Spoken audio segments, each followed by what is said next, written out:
Hello, this is Jeanette Chiliga with VGA, and I am here with the wonderful Marie Palmer, who is donating her presentation to VGA to help celebrate their 4th birthday. And she's going to do a session that is titled Introducing LA's Most Bizarre Lady Lawyer through Google Earth Pro. I'll get it right. Marie, thank you so much. The time is all yours. Oh, thank you so much, Jeanette. Thank you for organizing this, and a very happy birthday to the VGA. I'm really happy to be here today. In light of the celebrations, I wanted to speak about something really fun. And so I found this really wonderful character from about 100 years ago, just about a month ago. So I wanted to introduce you to her using one of my favorite tools, which is Google Earth Pro. And this is a really sophisticated and powerful tool that is probably really underutilized in the genealogy world. It's got incredible potential for complementing and enhancing your research and allowing others to really absorb your research in a very different way, a very fun and interactive way. So I don't know about you, but sometimes my family don't want to read my really well-written reports and the reports I've worked really hard on. But if I show them my research through Google Earth Pro, they pretty much snatch my laptop out of my hands, and they're going in there and zooming in and out and opening things and asking questions, which always is what we want. We want people to ask questions. That often leads to further avenues for research. So I'm going to dive into this.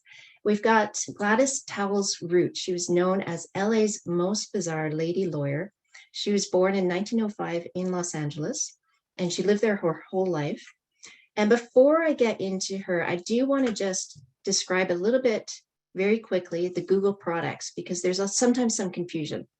So most of us have Google Maps as an app on our smartphones or our tablets, and this is a really wonderful tool also for genealogy. You can find addresses, locations, measure distances. You can add place markers, create a tour for yourself and your family. It's a wonderful tool to play with and work with. We've also got Google Earth, which is satellite imagery of modern day view. This is also very valuable to our research because it gives us a topographical look at the land where our ancestors lived. And of course, that's going to affect their lives. So it's always good to have a look at what the land looked like around where our ancestors lived. And then on top of that, we've got Google Earth Pro. Now, this is a really big, powerful program, so it's not available for your smartphones or your tablets. You have to download it to your computers. And it used to cost several $100s, but is now available for free. So if you haven't already downloaded it, just have a shot at it, download it, play around, experiment, have fun with it. It's a really fun tool to work with. So getting back to Gladys, she was the most bizarre lady lawyer, the lady lawyer with the green hair. She was just fabulous. So here's some photographs of her. She was known as being an incredibly hardworking, very, very successful lawyer in Los Angeles over many decades. She probably worked harder than anybody else. She had thousands of cases, over the years, and very high profile cases as well. But she was equally known for her flair and her style. So she never showed up at court in anything less than an evening gown and huge, ginormous hats that were sometimes 4 feet tall. She had sequins and satin and jewelry. And sometimes if she really loved the color of her dress, she would dye her hair green to match her dress, or purple. So she had quite a flair. And so I've got a few photographs of her here. I just love her style. Not that I would ever wear her style, but I love it. I can appreciate it. Even in her own words, she says, "I'm a little nuts, I guess. They should put me in the circus and keep me there." So she had a great sense of humor. She knew she was a good lawyer, and she loved wearing her outlandish gowns. And that was just her. Take it or leave it. So let's have a look at her life through Google Earth Pro, which means I'm going to have to switch over to a different program. So I'm going to quickly stop sharing my screen, and then I'm going to share my Google Earth Pro program. So here we go. Okay, can you see a big globe? Yes. Okay, great. So this is the program, and you can see that it's on my computer. It's the standard looking program on my Windows machine. It's got the title at the top, some menu bars, and it's got a bunch of icons for various tools. I really only have time to really touch the tip of the iceberg in this presentation today. Usually this is a much longer presentation that shows you all sorts of things that you can do with Google Earth Pro for your genealogical research. I'm just going to show you a few things for today. So on the left-hand side of the screen, I've got a number of projects, and this is where I put a bunch of my research. So I put as much as I can in here. I put all the records that I find, photographs, videos, you name it, I put it in there. And then I allow people to just go in and open things at will and random. So they do things out of order, and that's fine. It just creates questions and discussion, and it's really fun. So I always like to include images. So I can throw in as many images as I'd like. I can put in as much text as I would like as well. So anytime I'm putting photographs in, I will also include the citations, always important for our research. So I found some photographs from her and put them in here. And that gives us a sense of the character that we're looking at. If I find videos, I will put those in as well. So even for ancestors that we don't have videos for, if you can find a video of that's taken in their hometown, black and white imagery from a long time ago, that's just going through a neighborhood, even that gives you a sense of context that's important to see. So I've got one quick little video here of Gladys, and she's just arriving at court with her enormous hat and her fur, and she's walking up the stairs, and it just gives us a sense of how she moved, and you can just tell she loved drama and she loved style and flair. So we're getting a better sense of the subject that we're researching. I also like to include the family trees. So this is a family tree, just an image that I created outside of Google Earth Pro, and then I imported it in here.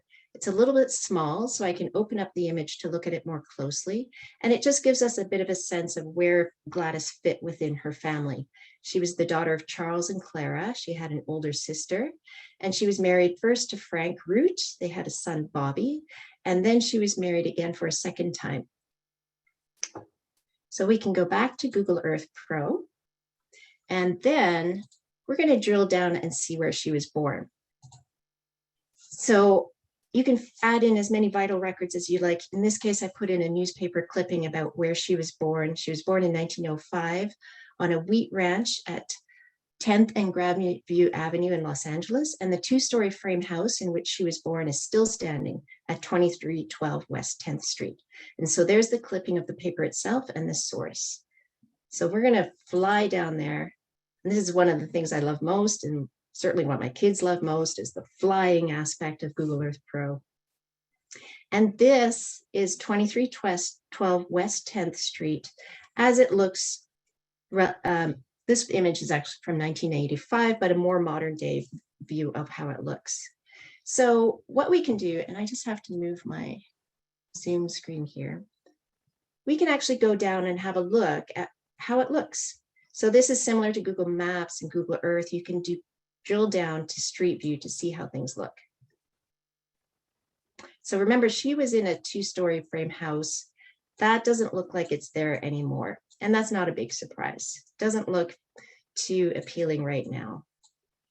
In this case, what I might do, if I had more time to research this, I might contact the local archives, the local library, to see if they've got some old photographs of the neighborhood. And if they do, maybe they've got an old photograph of her house. And whether or not they do it or not, I would actually try to include as many black and white photos as I can find of that neighborhood so that we can have a better sense of how it looked. Sometimes, though, you can find the original houses that are still standing, and you can view them through Street View. So I'm going to exit the Street View, and we're just going to zoom out a little bit. Oops, I'm zooming in.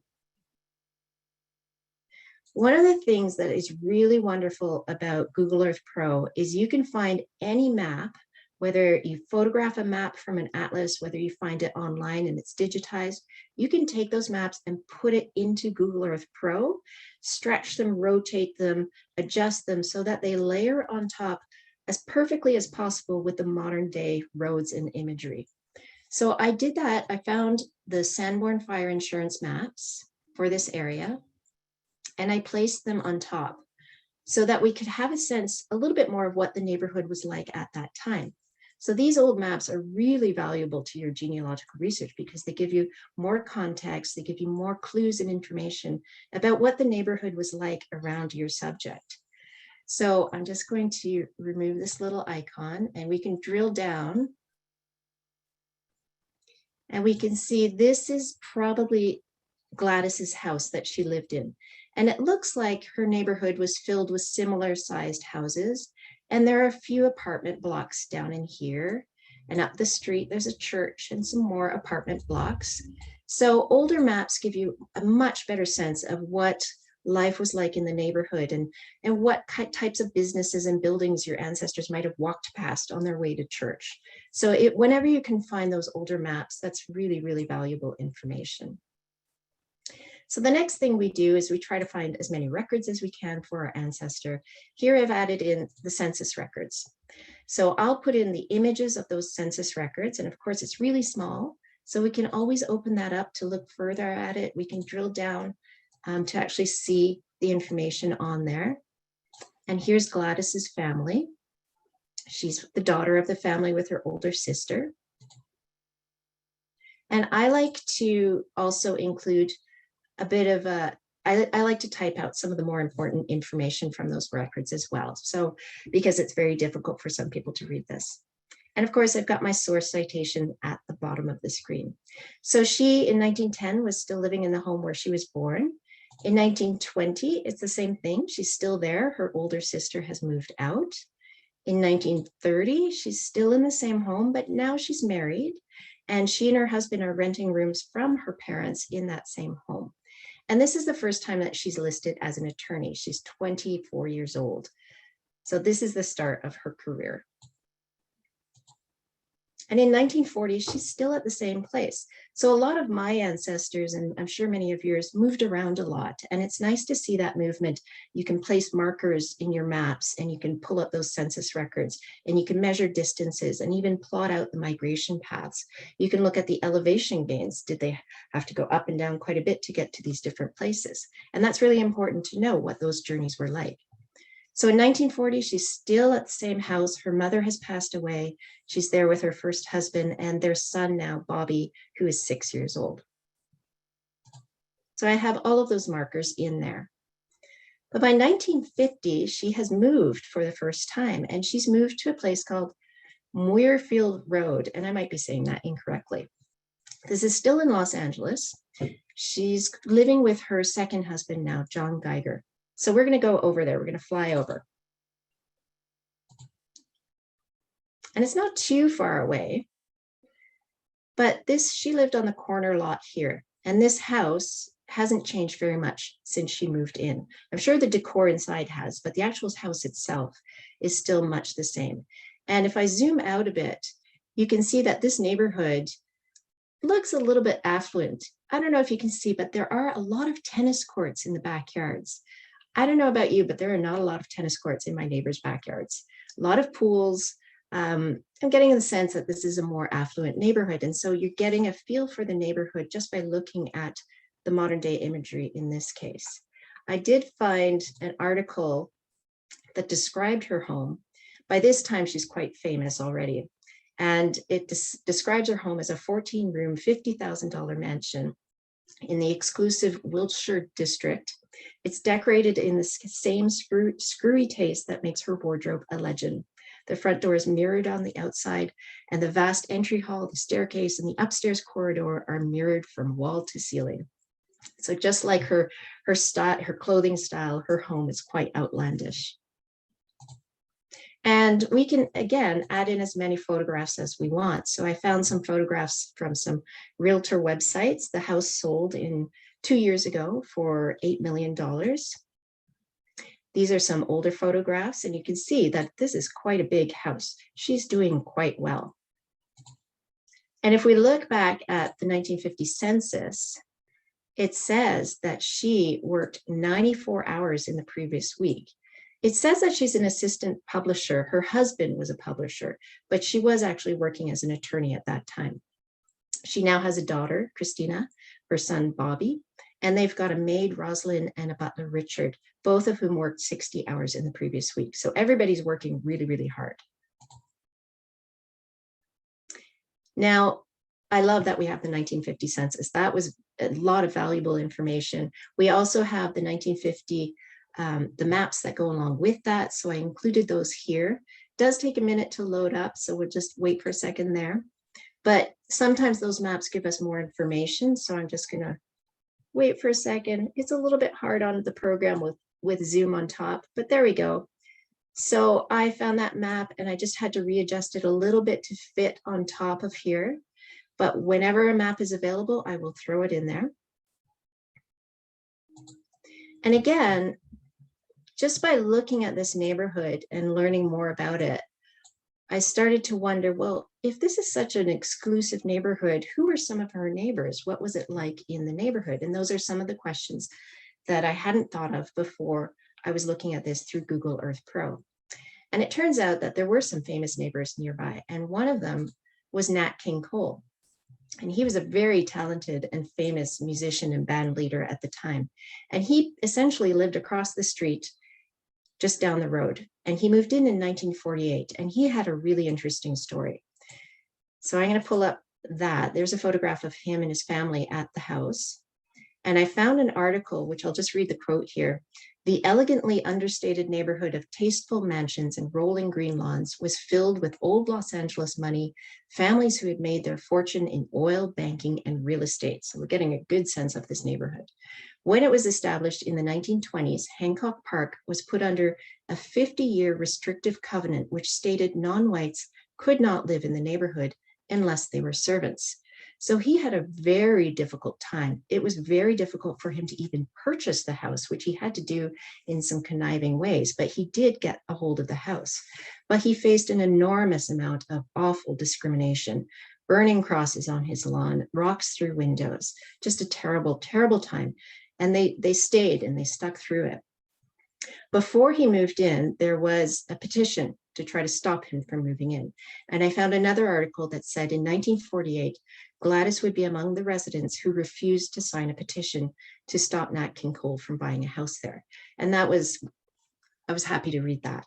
Now, despite the fact that she was happy to have him there or supported him to live there, she would have seen all of the discrimination that he faced. And you can imagine the division amongst the neighbors, that some of him were supporting him to live there, some of whom were not. It would have been a very dramatic time and possibly a very difficult time living in that neighborhood. And so that's all that contextual information that we want for our ancestors. There were additional famous people that lived on that street. Howard Hughes, a famous film producer.